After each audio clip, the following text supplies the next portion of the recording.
তিনিজন নিৰ্দিষ্ট ক্ষেত্ৰত সফল ব্যক্তিৰ এখন কৃষি ফাৰ্ম। মৰিগাঁও জিলাৰ জাগিৰ অঞ্চলৰ বামুণগাঁৱত অৱস্থিত মনোহৰ ধাম নামৰ এই কৃষি ফাৰ্মখন মধুৰি, আম, ড্ৰেগন আদি উদ্যান শস্যৰ লগতে গোপালন আৰু মৎস্য পালনো হয় কৃষি ফাৰ্মখনত।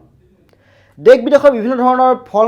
ফল-মূলৰ জাতৰো পৰীক্ষামূলকভাৱে খেতি কৰা হয় মনোহৰ ধাম নামৰ এই কৃষি ফাৰ্মখনত। ইফালে কৃষি ফাৰ্মখনত বিভিন্ন সময়ত বিনামূলীয়া প্ৰশিক্ষণো প্ৰদান কৰা হয় আগ্ৰহী কৃষকসকলক। চাওক এই সন্দৰ্ভত আমাৰ এক প্ৰতিবেদন। দৰ্শকসকল, বৰ্তমান আমি উপস্থিত আছোঁ মৰিগাঁও জিলাৰ জাগিৰ অঞ্চলৰ বামুণগাঁওস্থিত মনোহৰ ধাম কৃষি ফাৰ্মত, আৰু আমাৰ সৈতে উপস্থিত আছে এই ফাৰ্মখনৰে এজন স্বত্বাধিকাৰী সঞ্জীৱ শৰ্মা ছাৰ। ছাৰ নমস্কাৰ। নমস্কাৰ। হয়, কেনেকুৱা ভালে আছে? আছোঁ ভালে। ছাৰ, এই ফাৰ্মখনৰ বিষয়ে অকণমান আমাক প্ৰথমে জনাই লওক। হয়, এইখন ফাৰ্মৰ যদি মই লোকেশ্যন কথাটো কওঁ তেনেহ'লে আমি জাগিৰৰ পৰা নগাঁৱলৈ যাওঁতে হাইৱেৰ পৰা আধা কিলোমিটাৰ ভিতৰত বামুণগাঁও, এখন আমাৰ ৰেভিনিউ ভিলেজ বামুণগাঁও। বামুণগাঁৱত ভাবক এৰাউণ্ড 500 মিটাৰ, 500 মিটাৰ হাইৱেৰ পৰা সোমাই আহিলে আপোনালোকে পাব,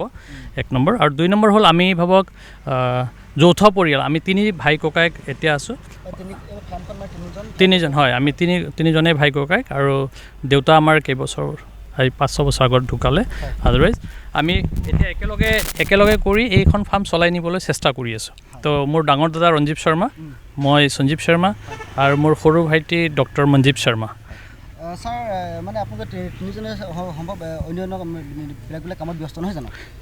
হয়, মোৰ ডাঙৰ দাদা বিশেষকৈ তেওঁ ছ'চিয়েল ৱৰ্ক, বা আমি কওঁ যে আমাৰ যিখন কোঅপাৰেটিভ আছে সীতাজখলা সমবায় সমিতি লিমিটেড, সেইটো 1958 চনতে এষ্টাব্লিছড হোৱা সেইখন সমবায় সমিতি বৰ্তমান প্ৰায় 10 বছৰৰ পৰা ডাঙৰ দাদা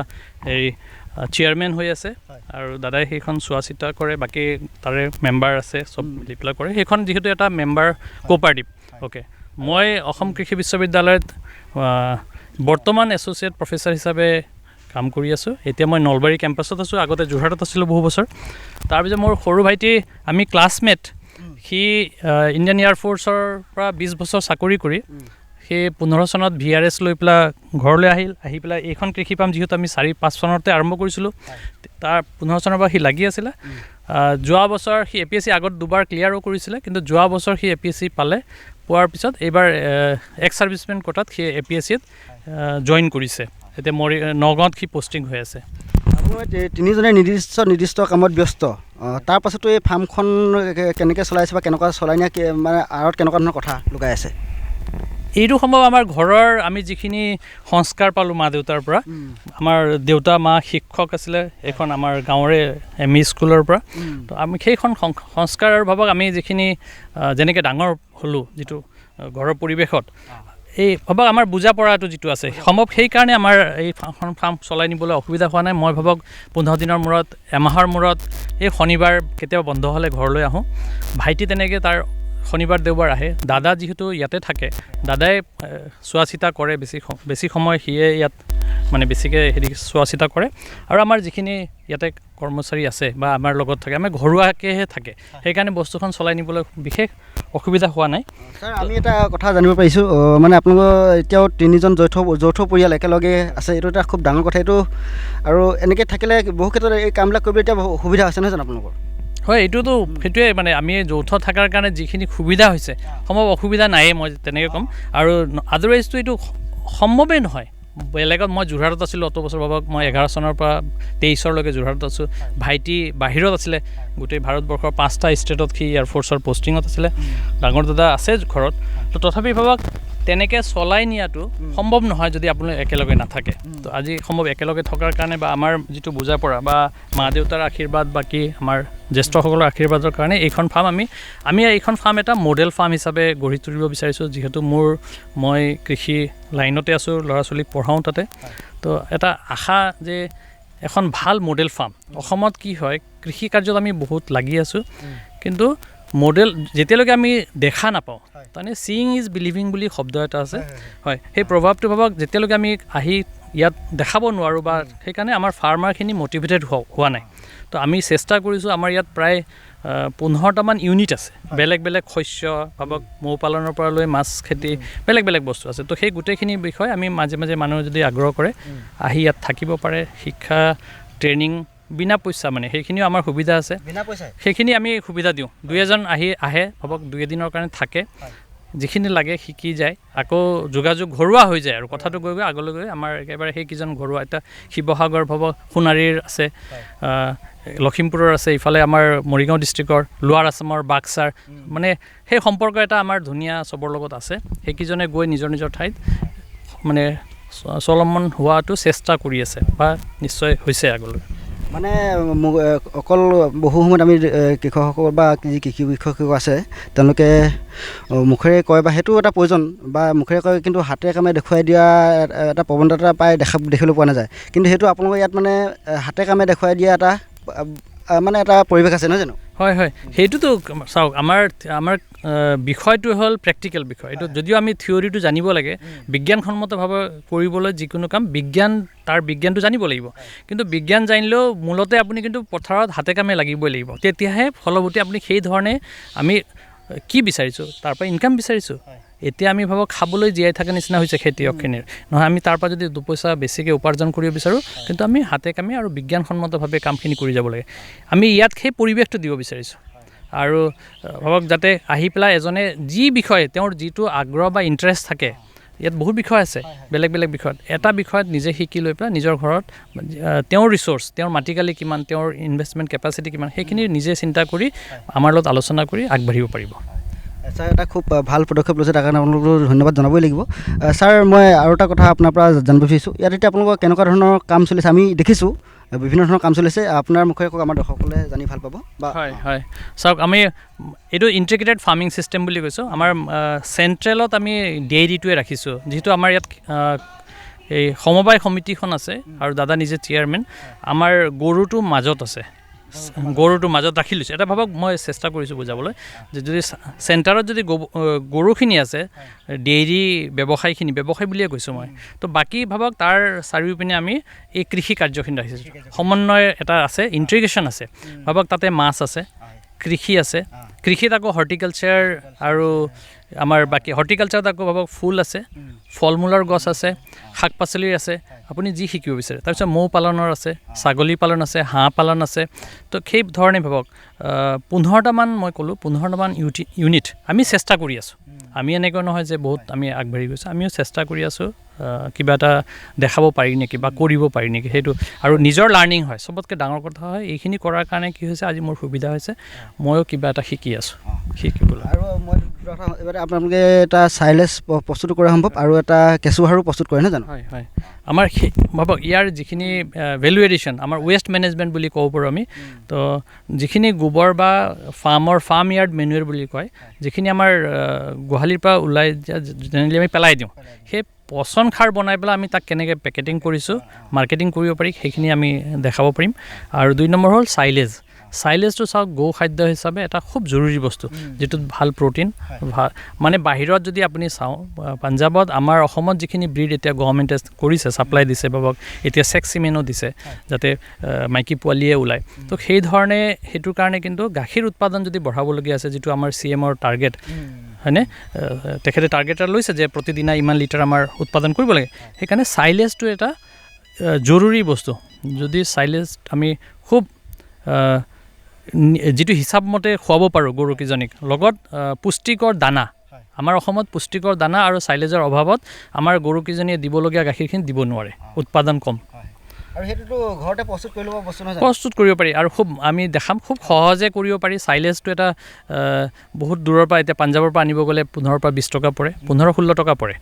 তো নিজে কৰিলে সেইটো 5 টকা 6 টকাতো হৈ যাব পাৰিব সেইকাৰণে আমি নিজে যদি উৎপাদন কৰি ল'ব পাৰোঁ সেইটো ভাল বুলি ক'ম মই ছাৰ নিশ্চয় আমি সেইখিনি বিষয়ত অন্যতাৰ ভিতৰত আমি গোটেই কথাখিনি আলোচনা কৰিবলৈ চেষ্টা কৰিম ছাৰ মই আপোনাৰ পৰা জানিব বিচাৰিছোঁ ইয়াত কিমানজন মানুহে কামৰ লগত মানে তেওঁলোকে সংস্থাপন পাই আছে বা তেওঁলোকে শিকিও আছে হয় হয় হয় আমাৰ চাওক যিহেতু ডেইৰীৰ মাজত আছে ডেইৰীৰ কাৰণে আমাৰ 2জন মানুহ থকাকৈ আমাৰ আছেই আমাৰ লগৰ ঘৰুৱা মানুহ বুলিয়ে ক'ম পাৰ্মানেণ্ট যদি মানুহ তো দুজন আছে তাৰ বাহিৰে আমাৰ দৈনিক হাজিৰা হিচাপত ভাবক প্ৰায় 6জনৰ পৰা 10জন মানুহ ডেইলি থাকেই তো ভাবক তাতে কেঁচুসাৰ প্ৰস্তুতিৰ কাৰণে 2-3জন মানুহ লাগি থাকে বাৰী নিৰণি কৰিব লাগিব কিবা কৰিব লাগিব সেইখিনিৰ কাৰণে মানুহ লাগি থাকে আৰু আমি ড্ৰেগনৰ যিহেতু সেইটো অকণমান বিষয়টো বেলেগে পাতিমে হয় তো সেইধৰণে মানুহ লাগে দৰকাৰ হয় আৰু বাৰীখন আমাৰ বহুত ডাঙৰ নহয় তথাপি একেবাৰে সৰুও নহয় তাৰমানে বাহিৰৰ তুলনাত আমাৰ খুব সৰু বাৰু যদি আমি পাঞ্জাৱ হাৰিয়ানাৰ কথা কওঁ খুব সৰু এখন বাৰী বুলিয়ে ক'ম মই কিন্তু অসমৰ কাৰণে এইখন এটা ভালে বাৰী মানে 10-12 বিঘা 15 বিঘাৰ বাৰী এখন ভাল আৰু তাকে আমি চিজিলকৈ ৰাখিব বিচাৰিছোঁ যাতে আপুনি সোমাই যাওঁতে আমি খুব বিউটিফিকেশ্যনত এতিয়াও জোৰ দিব পৰা নাই জংঘল হৈ আছে চাওক কিন্তু ফ'কাছ কৰি আছোঁ সেই গছ পুলিখিনি আমি ডাঙৰ কৰোঁ সেইখিনি ডাঙৰ হ'লে কেনেকৈ উপাৰ্জন দুপইচা কৃষকৰ বাঢ়ে ডেফিনেটলি আমিতো কিবা এটা পইচা পাবই লাগিব চলি থাকিবলৈ এইটো নহয় যে আমি পইচা নাপাম আমি চলিব নোৱাৰিলেতো আমি দেখাবই নোৱাৰিম সদায়তো পইচা ভৰাই থাকিব নোৱাৰি সেইকাৰণে আমি এইটো চেষ্টা কৰিছোঁ যাতে আমি কেইটকা ঘটিব পাৰোঁ বা উপাৰ্জন কৰিব পাৰোঁ সেইখিনি সঠিককৈ কৃষকক ক'ব পাৰিম যিদিনা মই নিজে কৰি পেলাই পাৰিম তেতিয়া মই নিজে ক'বলৈ ভাল হয় আদৰে কিতাপত লিখাখিনিতো আমি চবেই কৈ থাকোঁ এতিয়া আমি কৰি পেলাই সেইখিনি উৎপাদন কৰি উপাৰ্জন কৰি ক'ব বিচাৰিছোঁ যাতে কৃষকে আহি পেলাই চাই মেলি সেইটো ভৰসা কৰি পেলাই নিজে কৰি পায় তেতিয়া সম্ভৱ ভাল হ'ব ছাৰ মানে আমি দেখিবলৈ পাওঁ অসমৰ বিভিন্ন প্ৰান্তত আপোনালোকৰ দৰে কিছুমান মানে চৰকাৰী চাকৰিয়াল আছে তেওঁলোকৰ হাতত পইচাও আছে তেওঁলোকেও এই এনেকৈ আপোনালোকে যেনেকৈ কৰিছে আপোনালোকে কেইজনমান মানে সংস্থাপন পাইছে তাৰ পৰা আপোনালোকেও দুপইচা অৰ্জনো কৰিছে এফালে মানুহে কিবা এটা অন্য মানুহে আহি শিকিবলৈ পাৰিছে এই কামটো তেওঁলোকেও কৰোঁ বুলি ক'লে কৰিব পাৰে নহয় জানো হয় এই আপোনাৰ যিটো প্ৰশ্ন কৰিলে যে চাকৰিয়ালখিনিয়ে আমি যদি এনেকৈ কাম কৰিব পাৰিব নে নোৱাৰে হয় সেইটো মই ক'ম যে এইটোৰ কাৰণে চবতকৈ হ'ল নিজৰ ইচ্ছা আৰু সেই বস্তুটো ভিতৰৰ পৰা আহিব লাগিব মই কিবা এটা কৰিব বিচাৰিছোঁ মানে সঁচাকৈ মোৰ ভিতৰৰ পৰা ফিল কৰিছোঁ বা মই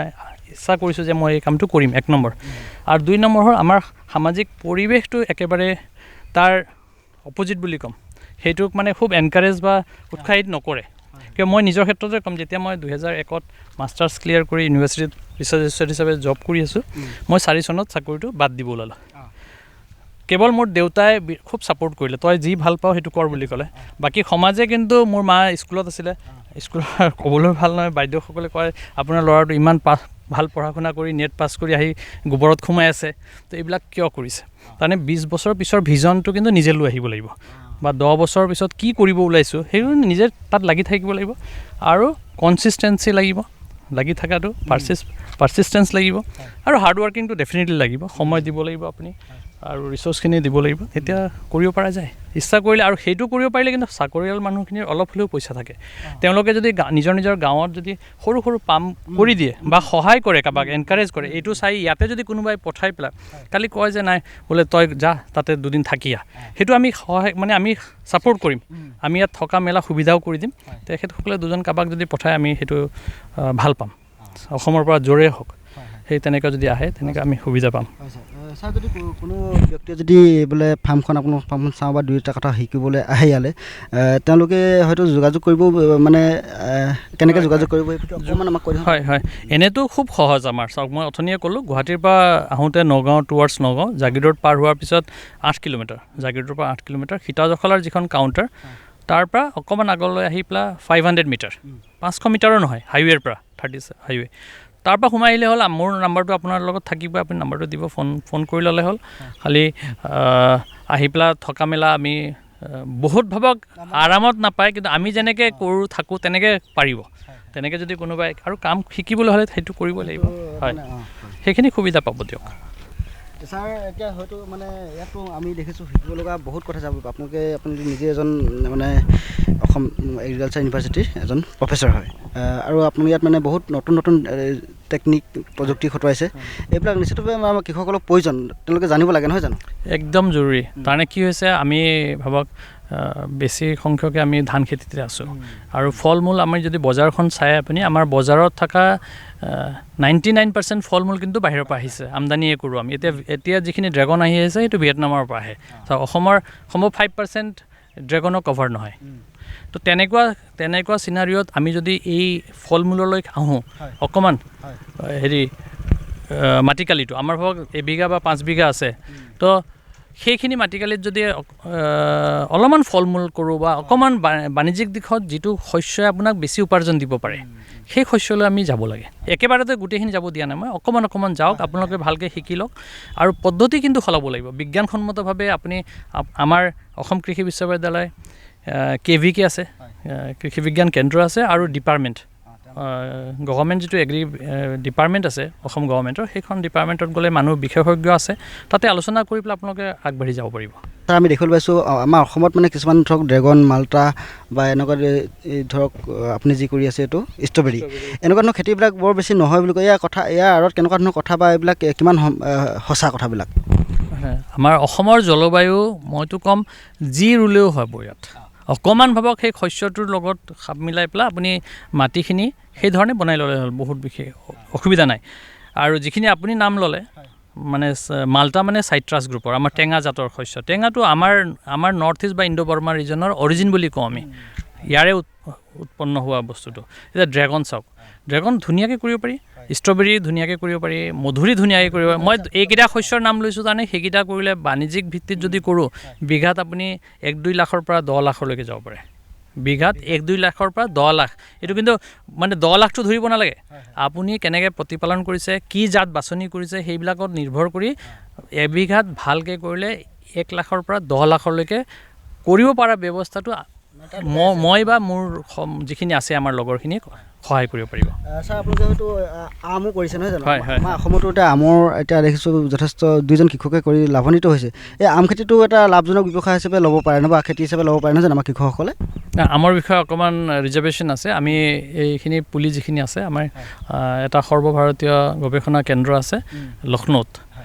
চেণ্ট্ৰেল ইনষ্টিটিউট অফ ছাবট্ৰপিকেল হৰ্টিকালচাৰ। আমি তাৰ পৰা যিখিনি ভাৰতীয় জাতখিনি আছে, ভাবক লাংৰা, দেচেৰি, আম্ৰাপালি, অৰুণিমা, এনেকুৱা ভাল ভাল জাত আছে যিখিনি বজাৰত এভেইলেবল। সেইখিনি আমি আজি 4 বছৰ ধৰি ইয়াত কৰি আছোঁ। ইউনিভাৰ্চিটিতো লগাই থোৱা আছে। ভাবক আমি আমাৰ লেভেলতো আমি এটা সৰুকৈ R&D টাইপ ইয়াত চলাই আছোঁ, জাতবিলাক বাছনি কৰি আছোঁ। যেনেকৈ ড্ৰেগনৰ ক্ষেত্ৰত ক'লোঁ প্ৰায় 15-20টা জাত আছে, আমৰ ক্ষেত্ৰত প্ৰায় 22টা জাত মই কালেকশ্যন কৰিছোঁ। তো সেই জাতবিলাক ভাবক 4-5 বছৰ কৰাৰ পিছত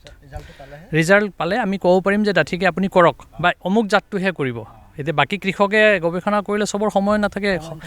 ৰিচৰ্চ বা পইচাৰো অসুবিধা হ'ব পাৰে। আদাৰৱাইজ আমি কিছুমানে আমাৰ ইউনিভাৰ্চিটিয়ে কৰি আছে, সেই কামখিনি কৰি চলি আছে, তাৰ পৰাও ৰিজাল্ট পাব। সেইটোৱে জাত বাছনি কিন্তু খুব মূলতে ভাল, মানে জাতটো নহ'লে কিন্তু ফল নাপায়। কিয় এইটো ভাবক আপোনাৰ এবাৰ ৰুলে 15 পৰা 20 বছৰৰ শস্য, আদাৰ দেন ষ্ট্ৰবেৰীটো 4 মাহ বা 5 মাহ, কিন্তু বাকীকেইটা শস্য কিন্তু দীঘলীয়া। সেইকাৰণে জাতটো যদি আজি ভুল হয় 5 বছৰ পিছত উঘালিব লাগিব বা উঠাব লাগিব, সেইটো সাৱধান, লোকচান হ'ব। আৰম্ভণিতে জাতটো নিৰ্বাচন, আৰু সেই জাতটো পাবলৈ 2 পইচা যদি বেছিকৈ দিব লাগে, খালি অনুষ্ঠান ক'ৰ পৰা লৈছে সেইটো কিন্তু চাই ল'ব। সেইটো খুব সঠিককৈ অনুষ্ঠানটো চাব, কৃষি বিশ্ববিদ্যালয় বা বেলেগ তেনেকুৱা অনুষ্ঠানবিলাকৰ পৰাহে ক্ৰয় কৰিব, সেইখিনি কিনিব। দিয়ক।